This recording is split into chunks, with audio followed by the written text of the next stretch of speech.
আসসালামু আলাইকুম। I hope you all are well by the grace of almighty Allah. আজকের ভিডিওতে আমি খুব বেশি গুরুত্বপূর্ণ 5টা গ্রামার রুলস নিয়ে আলোচনা করব, যে গ্রামার রুলসগুলো আমরা যখন ইংরেজিতে কথা বলবো খুব বেশি দরকার হবে আর কি। Before starting the video, I would like to introduce myself. My name is Shahabun Mubin Disan. I'm a content creator. Without wasting your valuable time, let's have the video started. প্রথমে আজকে কি শিখবো সেটা তো আগেই বলেছি। আজকে আমরা গ্রামার রুলস, স্পোকেনের গ্রামার রুলস নিয়ে আলোচনা করবো আর কি। কি শিখছি, মানে আজকের ভিডিওতে কি থাকছে সেটা একটু দেখি। আজকে আমরা ডিডের ব্যবহার দেখব, আমরা subject third person singular number হলে বাকিটা কী হবে, ভার্বটা কী হবে সেটা দেখব, মডেল ভার্বের পরে কী হবে সেই জিনিসটা দেখব, সাবজেক্ট যদি সিঙ্গুলার হয় তাহলে ভার্ব কী হবে সেটা দেখব, এবং সাবজেক্ট যদি প্লুরাল হয় তাহলে ভার্ব কী হবে সেটা দেখব, এবং শেষে একটা বোনাস রুলস নিয়ে আলোচনা করব, যেটা আপনাদের জন্য বোনাস আর কি। 6টা টোটাল, তাহলে 6টা রুলস আমরা শিখব। প্রথমে দেখি, কোনো বাক্যে যদি ডিড থাকে তাহলে কী হবে। কোনো বাক্যে যদি ডিড থাকে তাহলে ভার্বটা হবে প্রেজেন্ট ফর্মে। যেমন I did not play cricket, এই বাক্যে ডিড রয়েছে। ডিড মানে অলরেডি ফার্স্ট ফর্ম বোঝাচ্ছে, ফার্স্ট টেন্স বোঝাচ্ছে, সেই জন্য আমরা আর যেটা ভার্ব ব্যবহার করবো সেটা ফার্স্ট ফর্মে ব্যবহার করবো না। অনেকেই ভুল করে I did not play cricket বলে থাকে। এটার মানে হচ্ছে আমি ক্রিকেট খেলি নাই, এটাকে I did not play cricket বলবেন, I did not play cricket বলবেন না। যদি আপনি কোনো বাক্যে ডিড ব্যবহার করেন তাহলে যে ভার্বটা ব্যবহার করবেন সেটা হবে V1, মানে এটা প্রেজেন্ট ফর্মে ভার্বটা। আমি আরও উদাহরণ দিই, করিম ডিড নট ওয়েস্ট টাইম, করিম সময় অপচয় করে নাই, ডিড ব্যবহার করার কারণে ভার্বটা V1 হয়েছে। Tania did not love cooking, Tania cooking পছন্দ করে নাই, তানিয়া কুকিং পছন্দ করে নাই, ডিড ব্যবহার কারণে ভার্বটা প্রেজেন্ট ফর্মে হয়েছে। আমি আরও কিছু উদাহরণ দেখি। আই ডিড প্লে, এটার মানে হচ্ছে আমি খেলেছি তো। আপনি যখন কোনো বাক্যকে জোর দিবেন, আমি খেলেছি তো হবে না, এটা আমি খেলেছিলাম তো, যেহেতু এটা ফার্স্ট ফর্মে বোঝাচ্ছে আমি খেলেছিলাম তো হবে। আই ডিড প্লে, আমি খেলেছিলাম তো। আমরা বলি না, আমরা যখন কোনো বাক্যে জোর করে বলি যে আমি গিয়েছিলাম তো, আমি তোমাকে টাকা দিয়েছিলাম তো, আমি পড়েছিলাম তো, সেরকম ক্ষেত্রে আমরা আই ডিড প্লে মানে আমি খেলেছিলাম তো। এখানে দেখেন ডিড ব্যবহার করার কারণে আমরা যে প্লে ভার্বটা ব্যবহার করছি সেটা কিন্তু আমরা প্রেজেন্ট ফর্মে ব্যবহার করেছি। আই ডিড কাম, আমি এসেছিলাম তো। ডিড ব্যবহার করার কারণে আমরা যে ভার্বটা ব্যবহার করেছি সেটা প্রেজেন্ট ফর্মে ব্যবহার করেছি। I did give you money, আমি তোমাকে টাকা দিয়েছিলাম তো। ডিড ব্যবহার করার কারণে যে ভার্বটা ব্যবহার করেছি সেটা প্রেজেন্ট ফর্মে ব্যবহার করেছি। আরও উদাহরণ দেখি। ডিড ইউ প্লে, তুমি কি খেলেছ।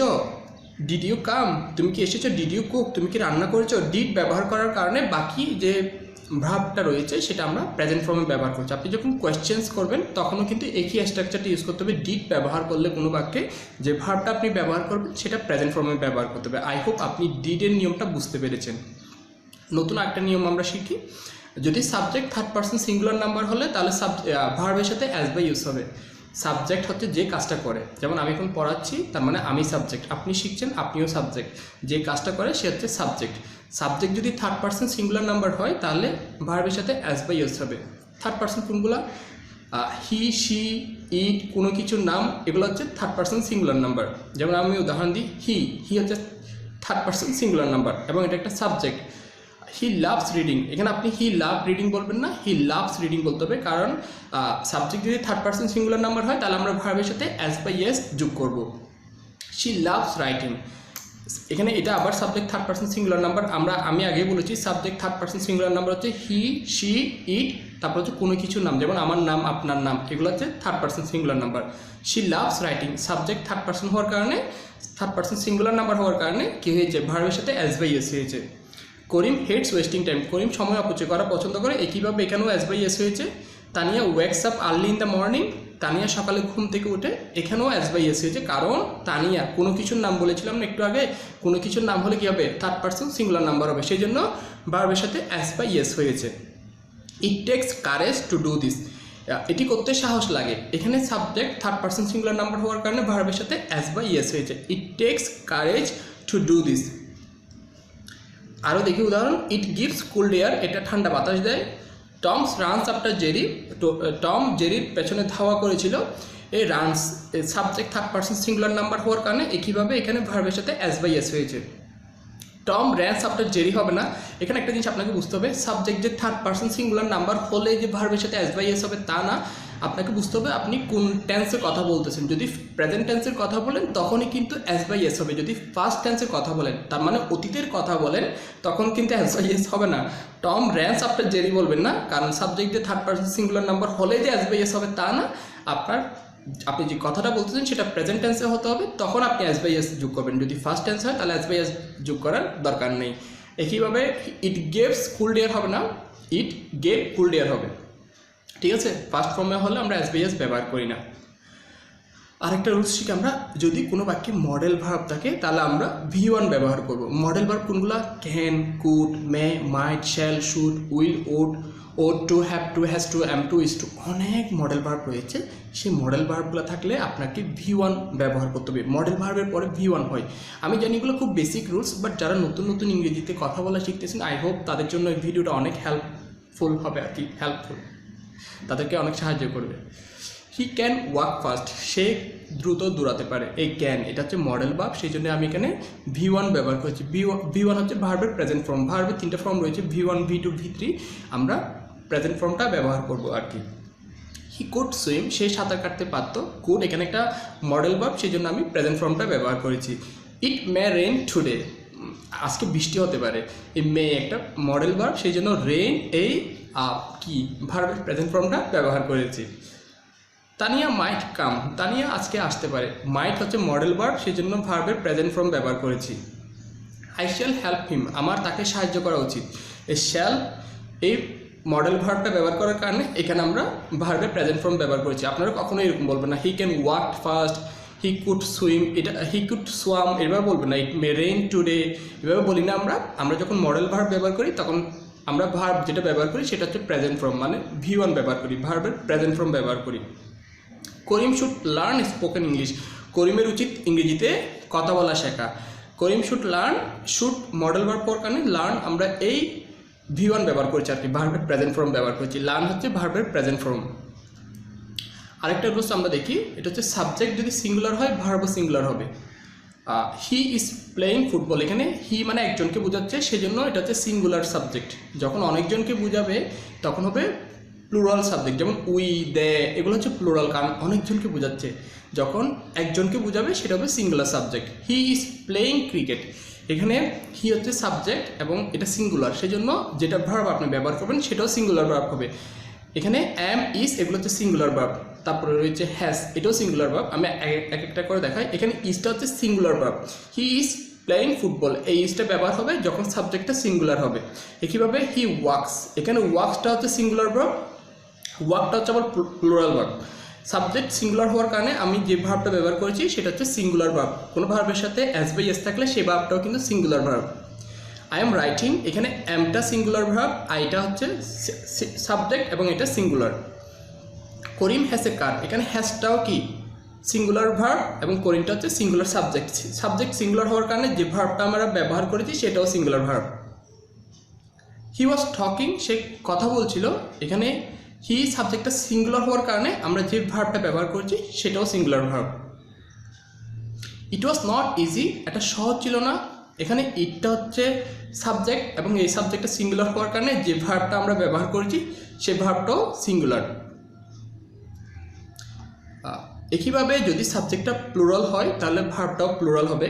যেমন দে, এটা হচ্ছে প্লুরাল সাবজেক্ট, দে মানে অনেকজনকে বোঝাচ্ছে, খুব অনেক মানুষকে বোঝাচ্ছে, সেজন্য সেটা হবে সিঙ্গুলার প্লুরাল সাবজেক্ট। তখন আমরা যে ভার্বটা ব্যবহার করব সেটাও প্লুরাল হতে হবে। দে সাবজেক্ট প্লুরাল হওয়ার কারণে ভার্বটাও প্লুরাল হবে। দে আর এটা হচ্ছে প্লুরাল ভার্ব, এটা বসবে সাবজেক্ট যখন প্লুরাল হবে। দে আর প্লেয়িং ফুটবল, তারা ফুটবল খেলছে। একইভাবে করিম অ্যান্ড রহিম দুইজনকে বোঝাচ্ছে, সেজন্য subject plural. Wake up early in the morning, সকালে উঠতো। ওয়েক আপ এটা হচ্ছে plural verb. Karim and Rahim wake up early in the morning, Karim and Rahim সকালে ঘুম থেকে উঠে। Tania and Rina have joined a spoken English course, এখানে হ্যাজটা যদি সিঙ্গুলার ভার্ব হয় হ্যাভটা হবে প্লুরাল ভার্ব। তানিয়া অ্যান্ড রিনা দ্বারা দুজনকে বোঝাচ্ছে, সেজন্য সাবজেক্ট হবে প্লুরাল, হ্যাভটা হবে কি প্লুরাল ভার্ব। এটা হচ্ছে প্লুরাল সাবজেক্ট, তানিয়া অ্যান্ড রিনা মানে দুজনকে বোঝাচ্ছে, সেজন্য সাবজেক্ট হচ্ছে প্লুরাল, হ্যাভ হচ্ছে প্লুরাল ভার্ব এবং এটা মিলে বাক্য তৈরি হয়েছে আর কি। কীভাবে books are our best friend, বই হচ্ছে আমাদের সবচেয়ে সেরা বন্ধু। বই হচ্ছে আমাদের সবচেয়ে সেরা বন্ধু, বুকস হচ্ছে প্লুরাল সাবজেক্ট, সেজন্য আমি প্লুরাল ভার্ব আর ব্যবহার করেছি। একইভাবে Rakib and Tania were enjoying the party, এখানে রাকিব অ্যান্ড তানিয়া মানে সাবজেক্ট প্লুরাল, দুইজনকে বোঝাচ্ছে, সেজন্য আমি প্লুরাল ভার্ব ওয়ার ব্যবহার করেছি। ওয়ারের সিঙ্গুলার ভার্ব কী হবে? ওয়াস। ওয়াচ হচ্ছে সিঙ্গুলার ভার্ব, কিন্তু ওয়ার হচ্ছে আবার plural verb. They were watching TV, তারা টিভি দেখছিল, এখানে ওয়ারটা হচ্ছে প্লুরাল ভার্ব, কিসের জন্য? দে সাবজেক্টটা প্লুরাল হওয়ার কারণে এটা প্লুরাল ভার্ব ব্যবহার করছি। দে ওয়াস বলবেন না, দে ওয়ার হবে, দে ওয়ার। আচ্ছা, বোনাস যে গ্রামার রুলসটা নিয়ে আলোচনা করব। একটা বাক্যে যদি দুইটা ভার্ব থাকে তাহলে শেষের ভার্বটার সাথেই আইএনজি হবে। কোনো বাক্যে আপনি যদি দুইটা ভার্ব ব্যবহার করেন তখন শেষের ভার্বটা হবে আইএনজি। যেমন I saw him singing a song, আমি অলরেডি একটা ভার্ব ব্যবহার করেছি আই স। সিং আরেকটা ভার্ব ব্যবহার করার কারণে আমি সেই ভার্বের সাথে আইএনজি যোগ করেছি। এটাকে আবার জিরান্ডও বলে, বাট আপনাকে এটা বুঝতে হবে যখন কোনো বাক্যে আপনি দুইটা ভার্ব ব্যবহার করবেন তখন শেষের ভার্বটার সাথে আইএনজি হবে। Tania saw me drawing a picture, Tania আমাকে দেখেছিল একটা ছবি আঁকতে। সটা হচ্ছে একটা ভার্ব, যেহেতু আমি ড্র আর একটা ভার্ব ব্যবহার করছি সেজন্য সেই ভার্বের সাথে আইএনজি যোগ করেছি। একইভাবে আই স্টপ ওয়েস্টিং টাইম, আমি সময় নষ্ট করা বন্ধ করেছি। এখানে স্টপ একটা ভার্ব, ওয়েস্ট আরেকটা ভার্ব, দুইটা ভার্ব ব্যবহার করার কারণে শেষের ভার্বটার সাথে আইএনজি হয়েছে। একইভাবে শি ডিসলাইকস ফাইটিং, একইভাবে she finished reading the book, finished একটা ভার্ব, রিডিং রিড আরেকটা ভার্ব, সেই জন্য দুইটা ভার্ব ব্যবহার করার কারণে আমি শেষের ভার্বটার সাথে আইএনজি যোগ করেছি। এখানে একটা ব্যতিক্রম রয়েছে, সেটা আপনাকে বুঝতে হবে। দুইটা ভার্ব হলে যে সবসময় আইএনজি হবে তা না। যেমন I went to CMC to meet my mother, went হচ্ছে একটা ভার্ব, মানে ভার্বের সেকেন্ড ফর্ম ফার্স্ট ফর্ম আর কি।